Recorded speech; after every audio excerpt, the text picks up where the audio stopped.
Hi everyone! So it's me, Erin, and welcome to my first ever before and after review. So the way this is going to work is I am going to review what I think I'm going to feel about the movie, or just talk to you, I guess, about what I think my opinions about the movie that I'm going to watch is going to be, and then I'm going to watch the movie, and then I'll come back and tell you what I actually thought, I guess. I don't know. It's just something silly that I've thought, because no matter what whenever we watch something, we always go in with expectations, even if we think that we're going into it just with an open mind. So I thought it'd be interesting to see what I think before versus what I think after.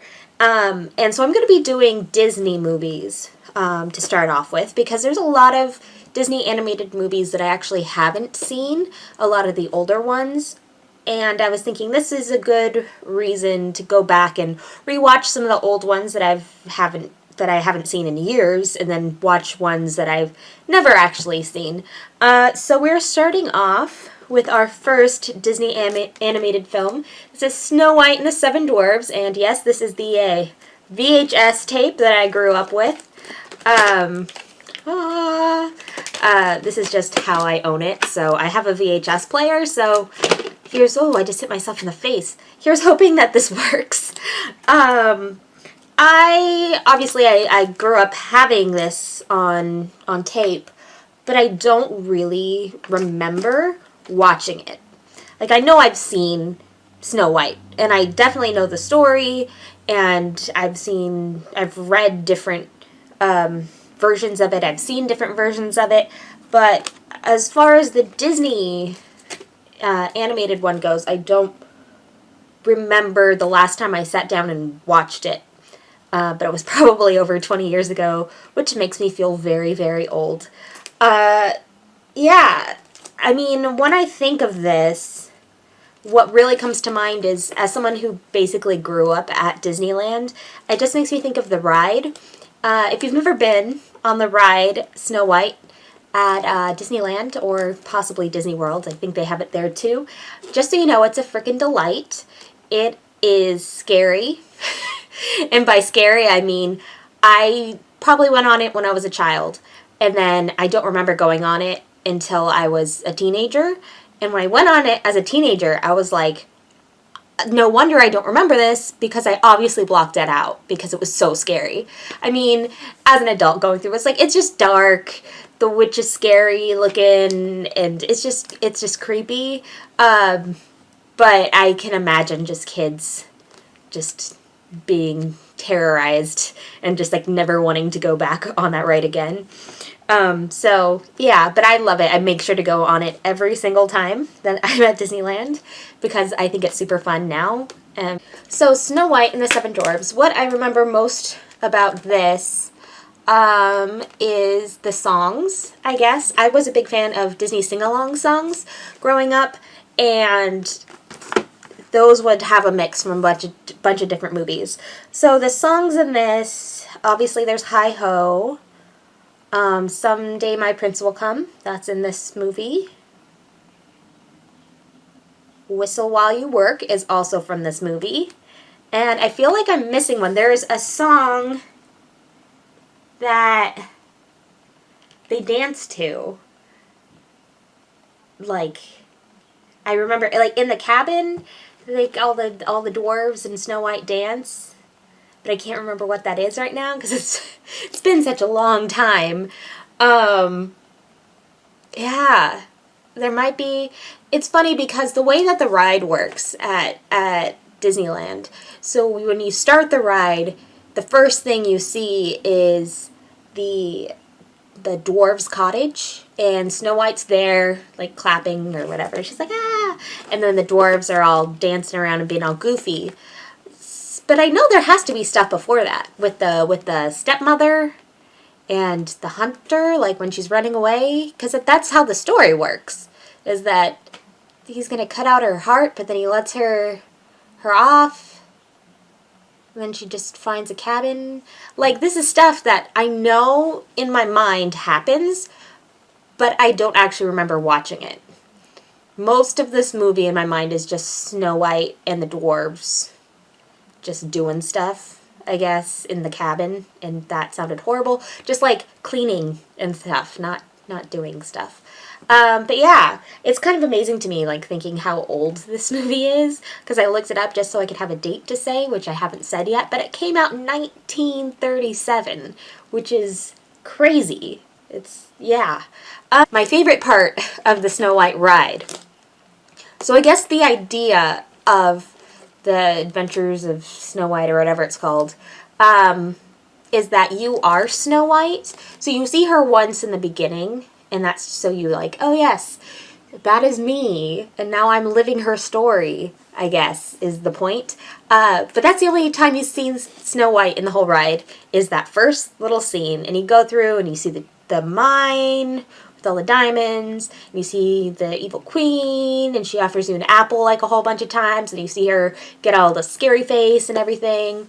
And then the last thing that you see in the ride is the dwarves are like on a mountain, on like a cliff face, and they're like pushing over this rock and to push the evil queen off the cliff, and she's like, ah! And there's like lightning, and it's all like really intense and spooky, and then the door opens and you just see Snow White and the prince on his horse, and it says, and they lived happily ever after, with like no explanation for how we got from death to this, because you are Snow White, so you don't know that's happening, I guess.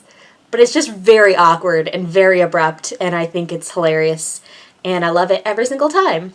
So yeah, moving past all of that, let's watch this movie, and it's funny because I'm actually kind of dreading it, and like, I don't know why. It's only 84 minutes long.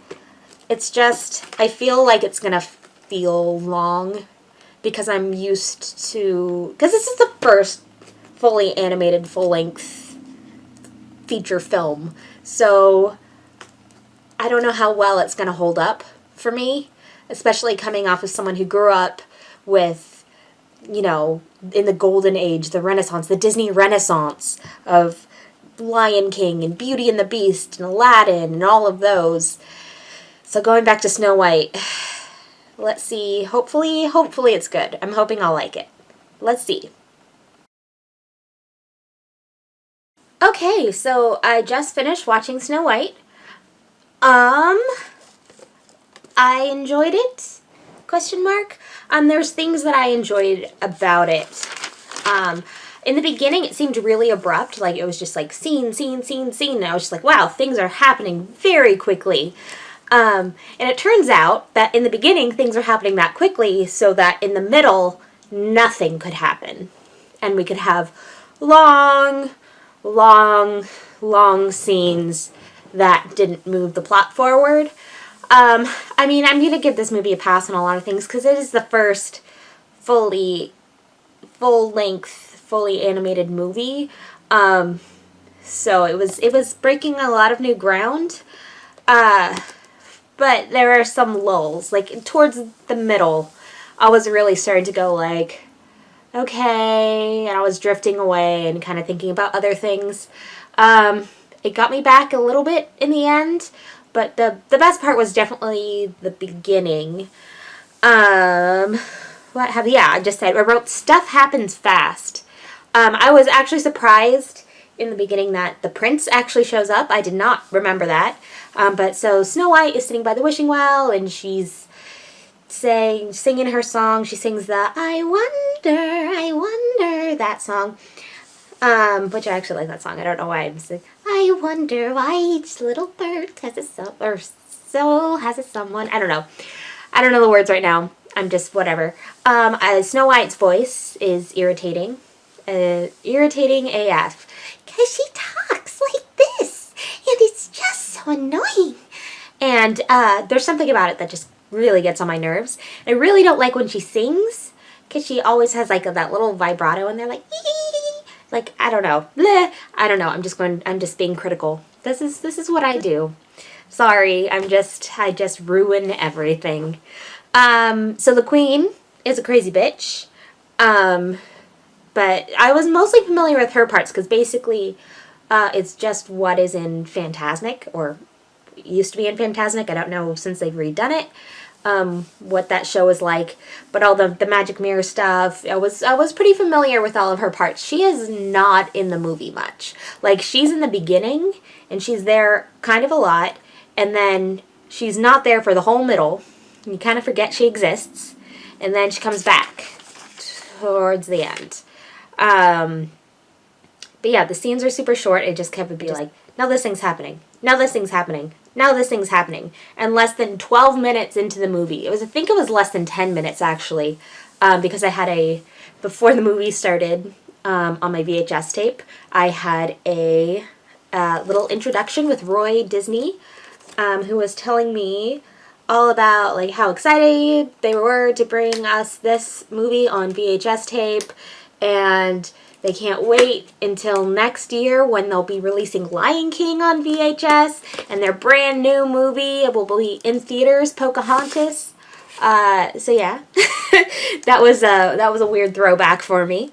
But so I think with the time, it said about 12 minutes on my timer, which probably means it was about 10 minutes into the movie. Like, they already try and murder her, and then she runs away. She runs through the forest, which is terrifying. Now I know why the Snow White ride at Disneyland is so terrifying, because a lot of that stuff was taken like directly from the movie when she's running around freaking out. Oh wait, go back. So she sang a song, I Wander at the Wishing Well, and then it kind of went into singing one song with a prince, which I did not know that was a duet. So there's like, one song, I got but one song. That song. And then so I was just, because I made a note of all the songs because I could only remember like 3 of them. So then she's scared in the forest, and she like collapses and she's crying, and then turns out all the animals who are around her are actually really cute, and so she's like, what do you do when you're afraid? And she's like, oh, you sing. And so she decides to sing.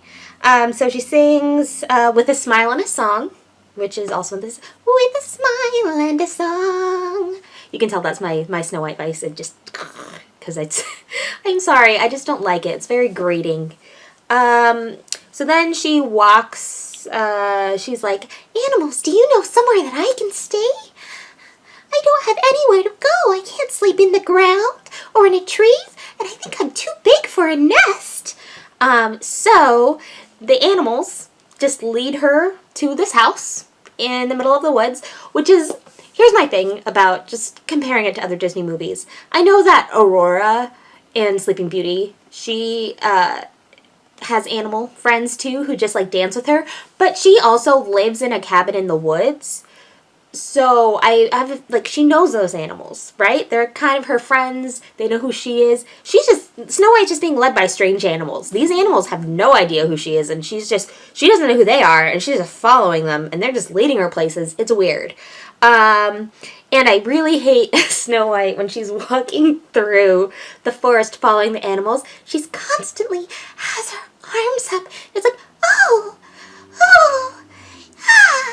And it's driving me nuts. And this is once again looking at it from a modern perspective. I'm wondering how much of my opinions of this have been mangled by the movie Enchanted, which is really that movie took a lot of my complaints about Snow White and the Seven Dwarfs and really showed them and corrected them eventually, because I do like the movie Enchanted. But yeah, it makes me want to watch Enchanted again, because I feel like it had been so long since I'd seen this, I didn't really understand the little in-jokes that they were doing with the movie. Like, I got some of them, of course, with the cleanup song and all that stuff, but just the walking and the talking and oh, it's just so over the top in this that, yeah, it works perfectly in Enchanted. But getting back to this movie, sorry, that was a side note. So she's like, oh, guess no one's home. She knocks on the door, guess no one's home. And so she just decides to go in, because that's what you do when no one's home. You just open the door and just say, like, well, this is my place now. Oh, and then so now we're in the cabin, and Whistle While You Work starts, and that's a fun song, like whistle while you work, do do do do do. It's a fun song. I enjoy it. It went on for way too long. This is around the time in the movie when things really start to stretch out, where they're like, oh yes, you like this song? Let's make it 10 minutes. So, like, it started off fun, and then my attention kind of started to drift because it was just a lot of animals doing housework for a very long time. And then hi-ho, like that scene, and Snow White goes to bed because she's tired. All the animals decide to sleep too. Hi-ho, like it's like a fade out and then fade in, and then it's just like hi-ho, and it starts with the we dig, dig, dig, dig, dig, dig, dig, and then transitions into hi-ho. So that's enjoyable. It's a smooth scene that just moves, so that's good. Then we get back somehow. So they get back to their cabin. They're still singing hi-ho, and like it's dark outside, so they've been singing this song for a very long time.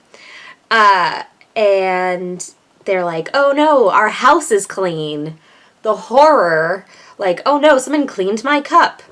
And then they find her, and it's like, oh, it's a monster. No, it's not. Like I said, this is the part of the movie where stuff was happening, but it was taking so long for stuff to happen. I wrote, lots of pauses with no talking, taking way too long, I'm bored. Because it was just, like, I get it, they're like, something's wrong, oh no, and then it's like, oh no, Dopey, you go and see what's on the bed. Oh, it's a monster, oh, what is it? Let's go wake it up. It was just so boring. And I also learned via Grumpy that all females are crafty and full of wicked wiles. So that's a good lesson to take away from this. So she finally meets the dwarves and all that, and that's fine. I think then the next thing that happened was we get back to the evil queen, because she still exists, and she's part of the story, apparently. And she asks the Magic Mirror again, who's the fairest of them all? Magic Mirror's like, dude, it's still Snow White. She's living in the cottage in the woods with these dwarves. And the queen's like, no, Snow White's dead. Huntsman gave me this heart in a box. She's dead. Check it again. And Mirror's like, yeah, no, she's not dead. She's alive. That's a pig's heart. You're an idiot. So the queen's like, oh, I have to correct this, so I know what I'll do. I'll disguise myself as a wicked witch hag lady. So she makes that potion. And then it cuts away. And I kind of forgot she existed again. Because Snow White, it cuts back to them, and they're singing the Silly Song, which is a song that I remembered existed. But, oh, I missed a song. So, I missed a song in here because I think it's a song that no one remembers exists at all. Like, all of the songs in the movie were familiar to me except for one. And that was after Snow White makes soup for dinner and she tells the dwarves to go clean up. I don't know what this song is called. I'd put cleanup song, ? But they go blah, blah, blah, blah, blah, blah. It reminded me, it was weird. I didn't like it. It reminded me of in The Hobbit by Tolkien when are they dwarfs in that one too? And they just like start randomly singing. I don't know. I had to read the book The Hobbit when I was in 7th grade, and I remembered the dwarves singing. And I did see the first of the Hobbit trilogy, the movies, and I do remember, yeah, they were dwarves, right? Do dwarves just sing when they clean up? I'm so confused. But yeah, so that was a song in the movie. But anyway, so now we sing Silly Song. We came back, okay, so we came back from the Evil Queen. We're singing the Silly Song. That's all fine. I'm enjoying it. Then she starts talking to the dwarves, and she starts talking about the prince. At one point he says, he was so romantic, I couldn't resist. It's like literally he just like saw you, scared you, and then you kind of sang together for a little bit. You don't really know each other, but I shouldn't hold it too much against it because, like, they know each other more than I thought. I thought he just legit showed up at the end and kissed her, like, hey, here's a girl, I guess I'll kiss her. Oh, look, now she's alive. Yay, she's my wife now. So they kind of knew each other more than that. Like, I don't know. There's a lot in this movie where it's like not really explained. It's all very surface level. But once again, I'm not gonna judge it too harshly because, like, it sounds like I'm just hating on this movie, but I understand this is the first movie of its kind. It's very old, like 1937. That's an old movie. It's just as especially what someone who loves Disney movies and has seen so many and grown up with them, to see how far we've come from this, it's kind of mind-blowing. So it's nice to be able to go back and see this, and it's still quality, and I'd still probably rather watch this than some of the crap that comes out nowadays, like the Emoji Movie. But yeah, Snow White says her prayers, which I thought was interesting. And then there's a sleeping montage, and then the evil queen is back, and she poisons an apple and is like, ha ha ha, now I'm gonna go give it to Snow White. And I literally stopped writing notes, so I'm just trying to think of what even happened. Then the dwarves all go to work. They're like worried about leaving her alone, but they're like, yeah, but we gotta work. I don't know why they couldn't like split it up, so a couple of them stayed back, but then the evil queen comes and is like, hey, here's an apple. Men like, you're baking. Ooh, I can smell that you're baking, but you know, men really like apple pies. Here, have this apple. And she convinces Snow White to take a bite of the apple. What was interesting about this is that Snow White biting the apple and like fainting or dying or whatever it is happens off screen. That was an interesting choice. So you just see the evil queen's reactions on her face, and then when Snow White falls, you see like her hand and the apple fall. So I thought that was interesting. Kind of an artistic choice. It was weird when she was biting the apple and she's like, I feel strange. Because I'm like, oh, this sounds weird. But that's just because I have a terrible, terrible mind. And I've been corrupted by the internet too much. Yeah, so then she faints. And then here was another interesting thing. So it was like I remember from the ride where the evil queen, she goes and as she's leaving, the dwarves see her. So they start chasing her. But then she makes the stupid decision of like, oh, I know, here's like a hill or a thing of rocks. I should climb that for some reason. And then she gets trapped at the top. She's like, oh no, I'm trapped. There's nowhere to go. And it's like, well, yeah, because you did that to yourself because you're an idiot. Why did you run up there? And so then she sees a rock, like a big boulder. She gets a tree branch under it. She's trying to push it to push down and roll it over the dwarves as they run up the hill. And then conveniently some lightning strikes the ledge where she's standing and she falls. And then the boulder falls on top of her. I assume they don't show it, but they show the boulder falling off as well. So that was convenient. Dwarves didn't actually have to do any active murdering. And I wonder what happens to the kingdom now. Because she's a queen, right? And she's obviously not... like, obviously the prince is from a different kingdom. Or else it's weird and possibly incest. So the queen... so you think she has to have some sort of kingdom. Like, she has to have people who live there, who depend on her system of governance or something. They've already had their princess just completely disappear with no explanation, I can only suppose. They don't have a king, as far as we know. And then their queen just mysteriously disappears as well. I mean, I guess their princess is about to miraculously reappear. Maybe the people are just used to this. I mean, maybe they don't even care. They're just like, you know what? Rich people, you do you. We're just going to keep, working out on our farms and stuff because you're full of nonsense. Yeah. So then Snow White, the dwarves are really sad, but she's so beautiful that they build a coffin of glass and gold for her so you can see her. and they stand eternal vigil for her, which I was like, eternal vigil?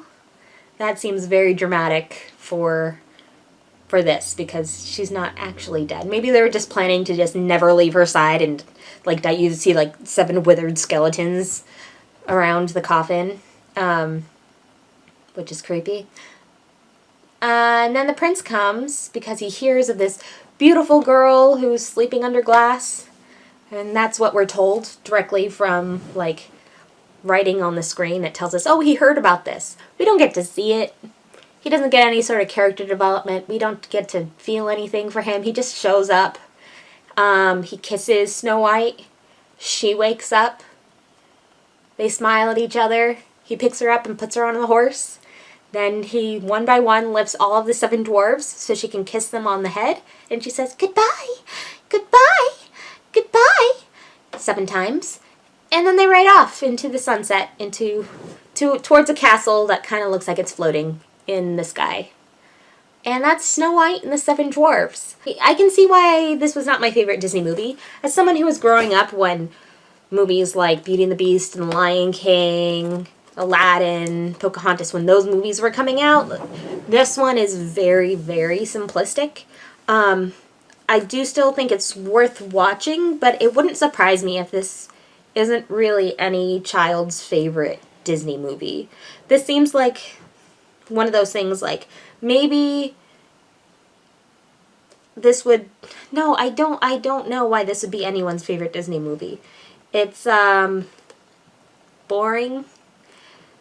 The animation is good, especially for considering the time period and the fact that this is the first full-length movie that was animated. But the character development is not very good. The storytelling is, some of it goes well, and then some of it is just very abrupt or way too drawn out, and it seems like they needed to find a little bit of a balance. So I'm interested to see how the balance is of storytelling and show not tell, with on-screen narration sort of thing, just to see how abrupt things are when it comes to their next movie that I'll be watching, which is Pinocchio. Pinocchio is also interesting because I've never actually seen Pinocchio. I've seen bits and pieces, but never the full thing. And once again, I've been on the ride a lot of times at Disneyland. So this will be my first time going into it. Though, to be fair, this did feel like my first time going into Snow White, because even the parts that there's parts I didn't remember ever seeing, even though I know I've seen this movie, but it's just been so long. So that felt like a first time, but this one is actually legit my first time sitting down and watching all of Pinocchio. That was my before and after review of Snow White and the 7 Dwarfs. I don't really want to give like stars or number ratings to anything. Like, I would say this is okay. Like, it's not something, my rating for this one is it's not something I would just choose to watch just out of the blue. Like, I'm ever going to be like, you know what I want to watch right now? I want to watch Snow White. Like, there has to be a reason for me to watch this, I guess. And that's my rating for Snow White.